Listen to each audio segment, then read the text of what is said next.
Hello, you're listening to a very special interview episode of Popcorn Podcast with Lee and Tim, where we sit down with the writer-director of Breaking, Abi Damaris Corbin.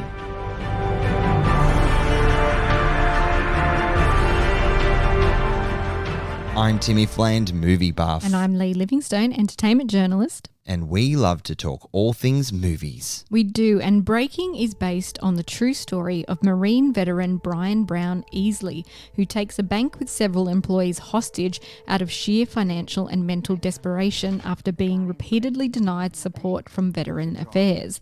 Over the course of the day, a tense confrontation with police and media plays out with devastating consequences. Breaking is directed by Abi Damaris Corbin from a screenplay by Abi Damaris Corbin and esteemed playwright Kwame Kwei-Armah. Breaking stars John Boyega, Michael K. Williams in his final performance, Nicole Bahari, Salinas Leyva, Connie Britton, Olivia Washington and London Covington. Now, Abi Damaris Corbin makes her feature directorial debut with Breaking, a heartbreaking story that resonated deeply with the filmmaker due to her own father being a Navy veteran of the Vietnam War, who also struggled with government support upon returning home. Yeah, it's a sad tale that's all too common among returned soldiers and other vets, unfortunately, and this one sadly ended in tragedy. We invited Damaris Corbin onto Popcorn Podcast to hear more about the blood, sweat, and tears that went into Breaking and the challenges and joys of independent filmmaking during times of crisis. And how conflicting schedules for Jonathan Majors made room for John Boyega to swoop in at the last minute and blow everyone away with his talent. So let's take a listen. Okay, this is Sergeant Bernard. Is everyone all right in there? As long as everybody stays calm, nobody gets hurt. I have a bomb, and I'm gonna kill myself and everybody in here. My commands, and I'm there. Thank you for your time today. I really appreciate it. My pleasure. I understand Breaking was quite a personal project for you. Could you expand a bit on why it was so personal? Sure. Well, when I read Brian's story first in Erin Gale's article, my heart was broken. I recognized my dad's story. My dad's a Navy veteran. He fought in Vietnam. And throughout the course of my life, he's gone from being an athlete to being in a wheelchair. And he has had very little care from the Veterans Affairs Department. Brian's story is obviously not unique, sadly, but why did Brian's story resonate with you so much, and why now? I didn't read his story until we started making the film. I was completely unaware that there was a man named Brian Brown-Easley who just wanted to be heard. And part of that is what struck me. Why hadn't I heard? Because it happened quite recently too, didn't it? 2017, yeah. There's more to this story though than just one man's struggle against the VA, right? So what else is at the heart of this story that you wanted to show with Breaking? You're right, exactly. Really, it is one man, yes, but it's a sincere-hearted rebellion against a system that's broken. The Veterans Affairs most certainly is what's talked about here, but it's by far not the only one. There's so many different people that feel like they're in this big machine and they're just trapped by it and a little tiny cog in that machine. But if we as filmmakers, as artists, are able to show that you can move the machine as a cog, you can have a voice, you can be heard, then we're successful. Is it true that Brian's family still haven't received his VA payments? Actually, we had a really beautiful thing occur.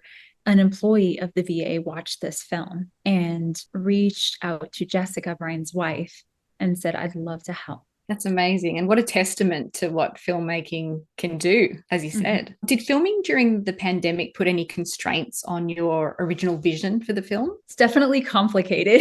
We shot at the height of Delta, as so many people have, face masks doubled and shields, and you're shooting in a tiny little bank, right? And you have a big crew. Well, for a small indie, you've got a big crew and 3 actors in a bank, and you're trying to make it feel like it's a stage play to give them freedom to work, all the while taking immense health precautions. In terms of practical ways that manifested. We just tried to use it to our advantage. And if you talk to John, you know a little bit of how he worked and how we worked together, and that kind of kept the girls separate. The psychology of keeping everybody in their own bubbles is that it's very alive when it comes on screen. Yeah. It's quite a baptism of fire for your first feature film, though, isn't it?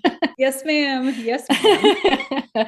Can you recall what your most challenging day of filming was on set? You know, every day was immensely challenging, but just practically speaking, the day that Michael K arrives on set, where all of the machines are in place, it was 110 degrees outside that day. Wow. And that's a lot of extras and a lot of big moving vehicles to coordinate for a crew of our size, punching a little bit above their weight. It was just hot.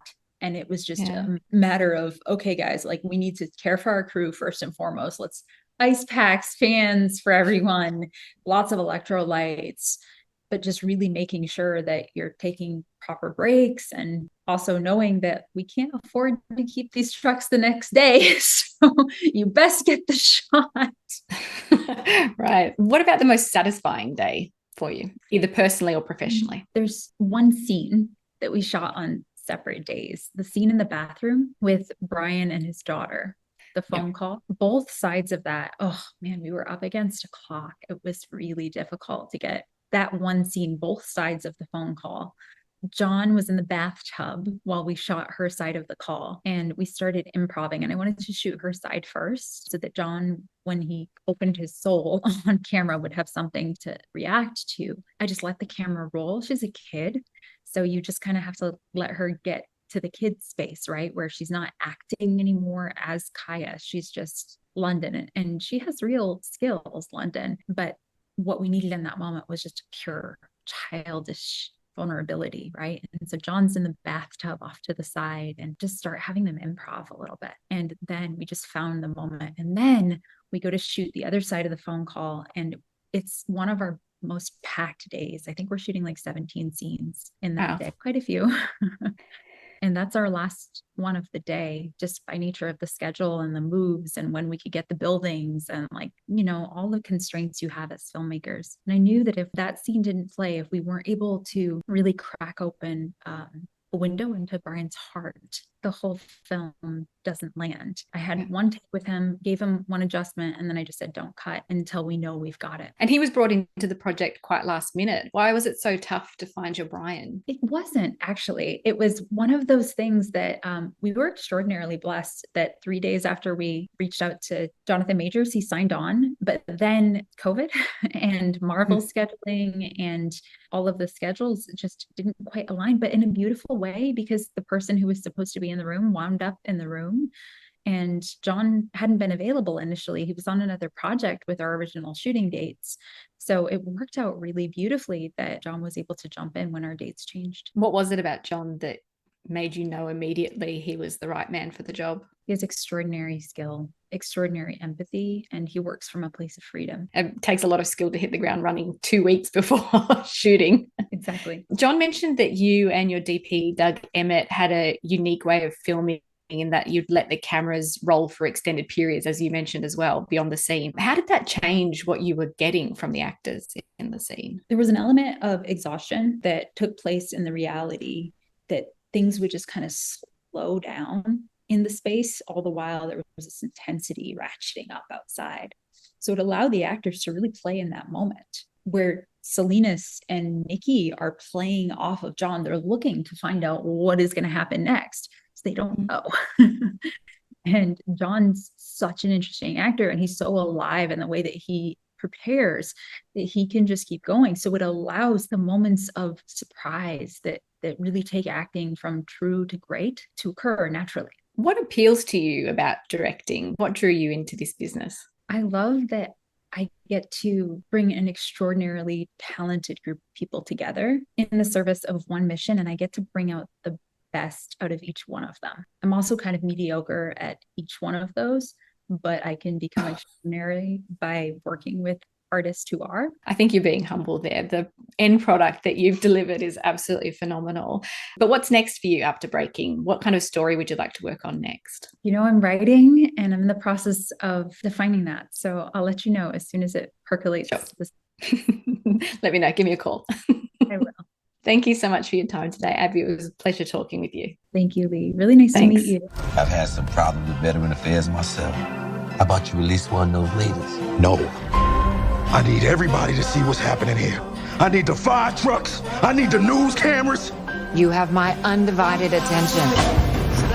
This is such a powerful movie, and it's so inspiring to hear how this film spurred a Veteran Affairs employee to then reach out to Brian's family and reopen his case. Wow, that's absolutely amazing. And that's just part of the power of storytelling through film and how it can open our minds and our hearts. It's what we love about going to the movies, isn't it? That's right. It's a good feeling. So you can watch our interview with Breaking star John Boyega over on our YouTube channel or listen to it on all good podcast platforms. And Breaking is available to rent and own from March 27. We hope you enjoyed this very special interview episode of Popcorn Podcast with Lee and Tim. And as always, thank you so much for listening, friends. We'll catch you next time.